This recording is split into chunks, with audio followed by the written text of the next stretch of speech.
Good afternoon to you all, and a very happy Friday to you. How are you doing? Give you a little bit of a wave there. Give me a wave if you're just joining. Nice to see you. How are you doing? Gloomy day today. Foggy and dark and grey, and can you tell I don't really like this kind of time of year? So certainly here in London it's absolutely miserable, and time for the end of November and time to see what December has got in store for us. I hope that wherever you are it is a bit nicer and that you're at least getting some sunshine. Just dropped my page there. So tell me, how are you all doing? Do give me a wave. Hello, thank you for joining. How are we doing this week? How's your family? How's your business? How's your team? Give me a thumbs up or a wave so I know that you're there. Quite a few people joining now. Nice to see you.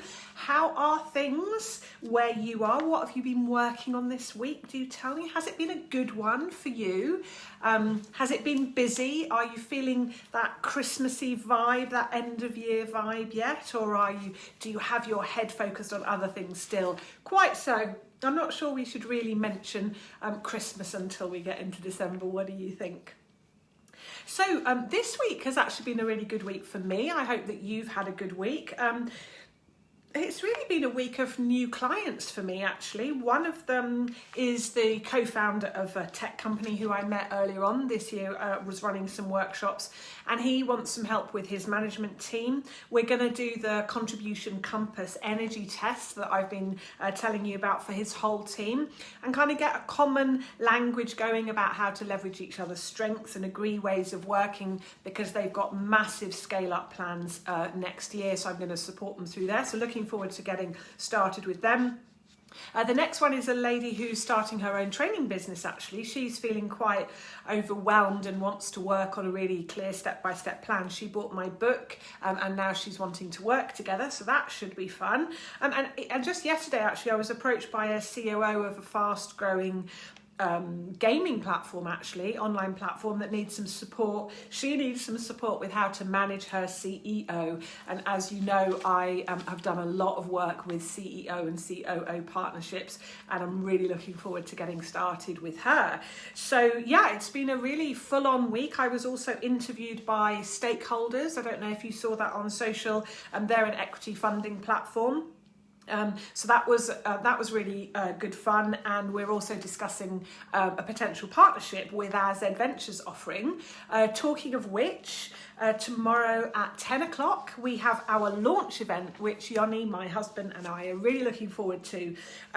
So I know that a number of you have already booked up, and I hope that many of you will be able to join us. It's going to be a really great event. If you're thinking of starting a business but you're kind of wondering how to test your idea and validate the market, or if you need to raise some cash but have got no idea about how to go about finding investors or how to spend the money, how do you afford a team without being able to cover those market salaries, or if you've got a great idea and you've got no trouble getting people on board, but you're kind of struggling with how do you build that product, how do you build that prototype or that minimum viable product, if you're not sort of technically minded, then we are here to help. Z Ventures may be just what you're looking for. Join us tomorrow. It's absolutely completely free. I know that many of you have already signed up. Make sure you register using that Zoom link, and please pass on to anyone that you know who's thinking about starting their own business. So last week we talked about your natural energies and what puts you in your flow. And I shared with you my top tips on finding your flow, and also how to encourage others to find theirs. If you haven't already taken that Contribution Compass test, then you can find the link in the pinned post at the top of this group. I absolutely guarantee that it will change the way that you look at your business. It will impact what strategies you decide to employ and also who you decide to work with. So it really is a game changer for your business, and I definitely recommend that you take a look if you haven't already. You can find a recording of last week's live in the group's units, along with all of the other lives every single week. As you know, for these lives, I tend to take my cues from you in terms of what would be helpful for me to cover. Sometimes maybe I've read something or I've reflected on a past experience and take those learnings to share with you. Often I might share something from my book or what I'm working with my clients on, but most often these lives come from conversations, questions or requests that I get from this community. So tell me, where are you stuck? What questions do you have? What challenges are you facing? One of the topics that I get asked about a lot is idea validation. We'll be talking some more about that tomorrow during our Z Ventures launch, of course. But for today, how do you know if your idea is a good one? Maybe you're thinking about a new product line or a new delivery method. I'm going to share with you what people are buying right now and how you can use that knowledge to positively impact your business. So, first of all, I want to tell you a bit of a story. So my nephew came to me a few years ago and he was very excited about a good deal that he'd just discovered on some t-shirts. I can get 1,000 printed up, Auntie Lisa, and I'll make loads of cash, he told me. So my question to him was, do you know that people want these kinds of t-shirts? I mean, have you spoken to anyone? Have you asked anybody?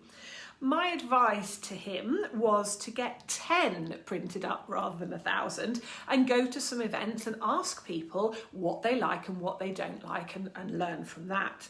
And that's actually my advice to anybody starting out in business. We get so excited about our ideas, our products, our services, and it's kind of very inward focused. It's actually quite selfish in the way we do it because we're getting very excited about ourselves and what we can do. And yes, we're thinking about serving other people, but often we don't spend enough time actually asking our market what they want from us.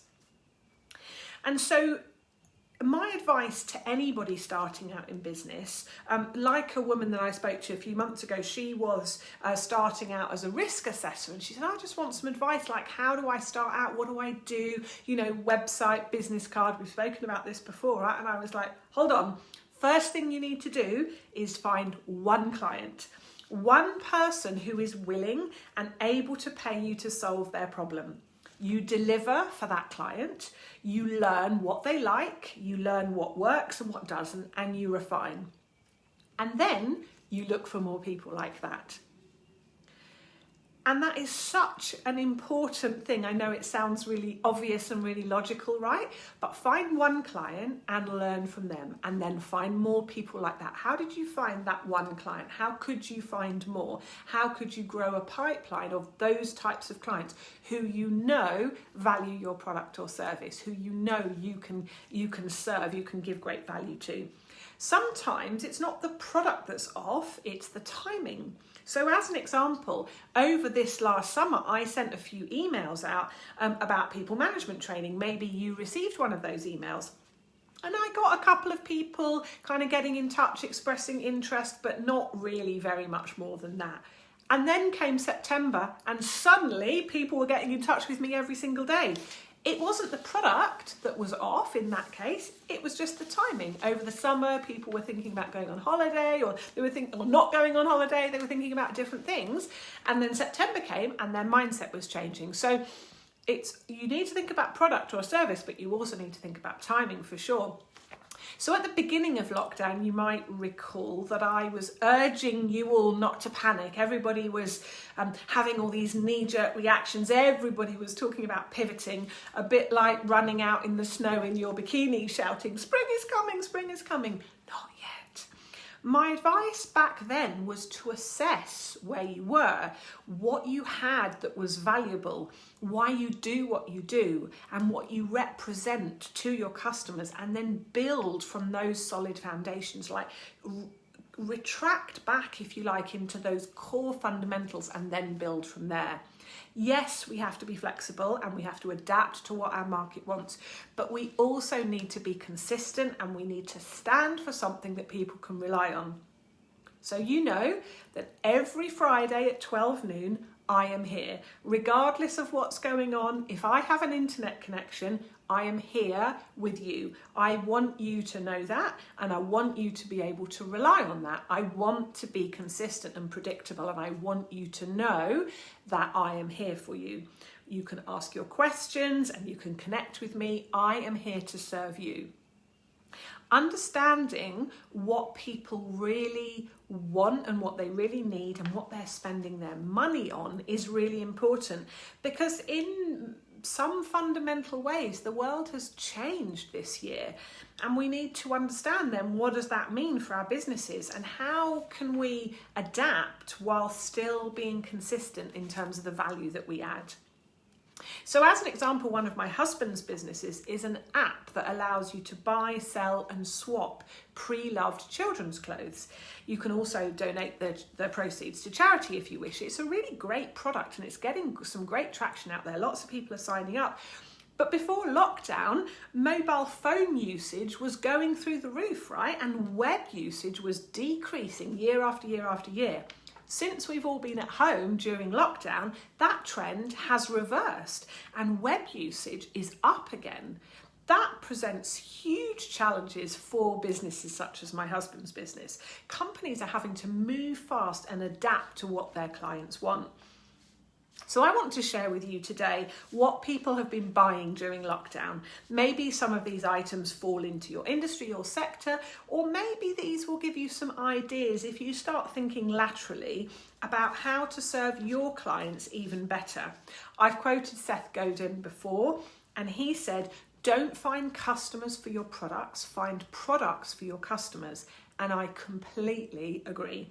We have to understand what people want and what they're buying, and remember that people buy what they want as well as, or actually more than, what they actually need.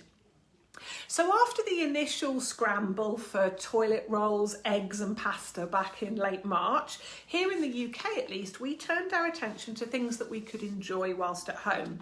So no more cinema, no more gym or meals out to keep us occupied.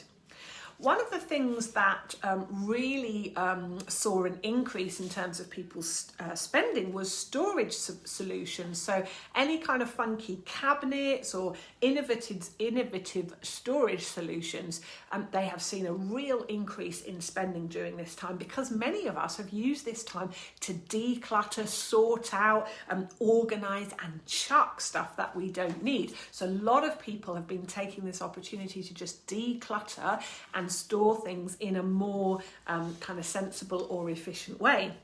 So storage solutions have rocketed in terms of purchases during this period of time.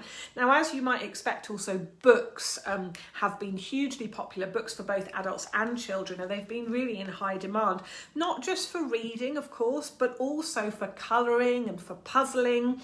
And most popular seem to be books about spring cleaning and organising, as I mentioned. Definitely popular diets and slimming, and of course starting a business. I have seen so many sales of my book during this period of time. A lot of people are considering life changes, and one of those might be starting a business.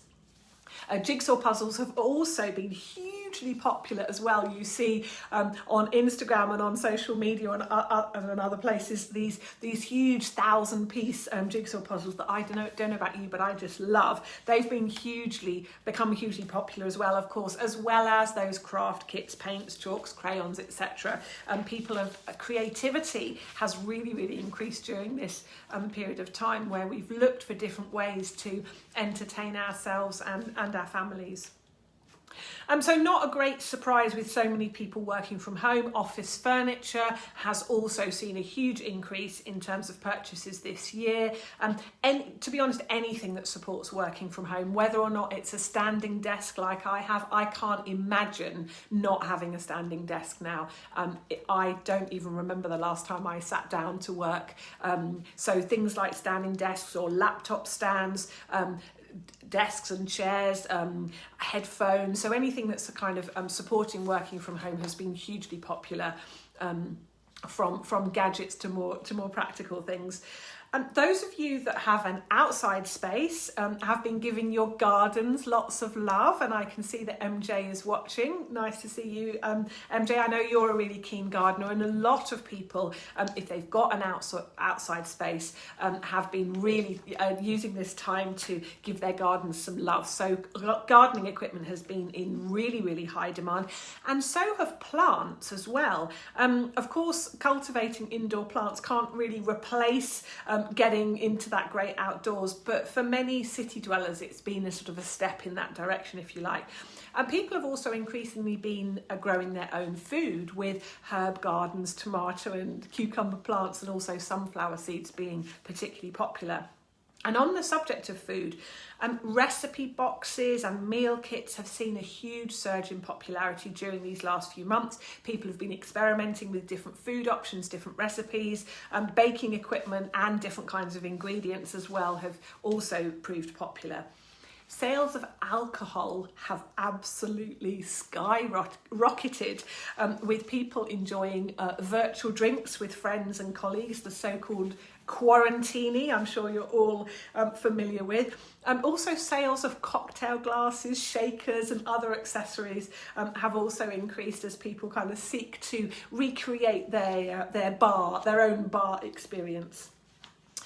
As you might imagine, also with all that food and drink, exercise equipment has also proved really popular, with people upscaling their home gyms with a resistance band, skipping ropes and yoga mats as examples. We've got a treadmill here and we've got weights. And many people are looking to have those kind of, boxing gloves, etc., pads, to have those at home if they've got the space. Bikes as well have been hugely popular. Sales of candles and home fragrances have also seen a boost as we try and relax after those long days of Zoom calls or juggling home and work life. And education, so online training, online courses, coaching have really benefited from this change in all of our lives, with many people taking the opportunity to upskill themselves or their teams or make some long-awaited changes in their lives.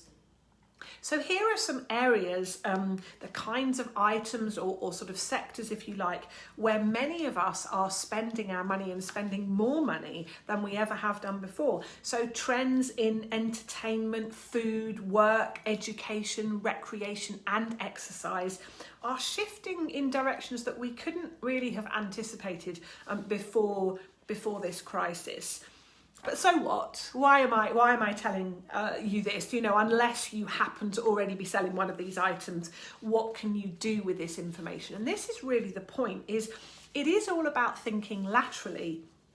Does your business relate to one of these areas we spoke about? Could it relate? If you think laterally and you try and join the dots, could it relate in some way to entertainment, food, work, education, recreation and exercise? People still need and want these things. So which one of these are you most closely aligned with? Which one of these can your business make a link to? How could you offer potential clients something that fits within our new reality, this new reality that we're all trying to get used to? As an example, I've worked with several fitness trainers who are taking their businesses online, a children's education specialist, a chef and a gardener who are all adding services to their businesses to adapt to this new reality that we find ourselves in. MJ saying, glad you mentioned gardening, can't wait for spring. Yeah, you're not the only one, MJ. A lot of people are kind of, missing the sunshine, right? But there's still a lot of work to be done. My father is a very keen gardener and he would tell me that autumn is a very important time in the garden. I'm sure you've done all of your digging and pruning long ago, MJ, and you're ready for that first frost. So how can you expand and adapt your offerings to cater to what your market is telling you and what your market is buying and spending money on? Let me know what your thoughts are about that. What questions do you have? What comments do you have? How can I help you make your business a success? What do you need? What would be most helpful for you? I'm going to close today's live with a couple of quotes about pivoting and serving your market. So the first one comes from the American coach, John Spencer Ellis. And he says, you can't go back and change the beginning, but you can start where you are and change the end. And I think that's a really nice way of looking at it. We often can spend a lot of time looking back and maybe regretting or thinking, oh, I should have, could have, would have done something else. And we can't change yesterday. All we can do is think about today and tomorrow, and where we're going and what we're doing. And the second one is from the late, great Mahatma Gandhi. The best way to find yourself is to lose yourself in the service of others. So how do you choose to serve? What really lights you up? What puts you in your flow? How can you serve your market, your community, your clients? How can you spend even more of your time doing those things that come from your natural energy? And as the year draws to a close, we lay the foundations and the groundwork for those new possibilities that are ahead. So focus on listening to yourself and ask yourself, what do you need so that you can spend more time in your flow? Excuse me, a glass of water, I think, is what I need. So focus on listening to yourself and asking yourself what you need. Oh, something went down wrong. And don't forget that don't forget that the opposite of flow is friction. So if things aren't really working, working, then take a bit of a step back. Get some objective input. Hire the services of a business coach. Take some time out to think about what you're doing, to look at what you're doing. And where an easier path might start from or lead to, ask yourself, what is making me choke? Ask yourself, what would a business that really works for me look like? What would that look like, a business that works for me? Let me know your thoughts and questions on this or any other topic relating to how to simplify, grow, or enjoy your business. What area of business would you like me to speak about next? If you haven't already claimed your free copy of my best-selling book, The Real Entrepreneur, go to therealentrepreneur.book.com. If you prefer an Audible or a Kindle version, you can also find those online on Amazon. I really hope that you have a lovely weekend, whatever you're doing and whoever you're doing it with. I do wish you a really happy and peaceful time. As always, if you want to talk, then you know where I am. Please remember to be where you are in the journey. You don't need to know it all, and you definitely don't have to do it all. Take care, stay safe, and keep in touch. I'm off to have a glass of water. I hope you have a lovely weekend. Bye for now. See you soon.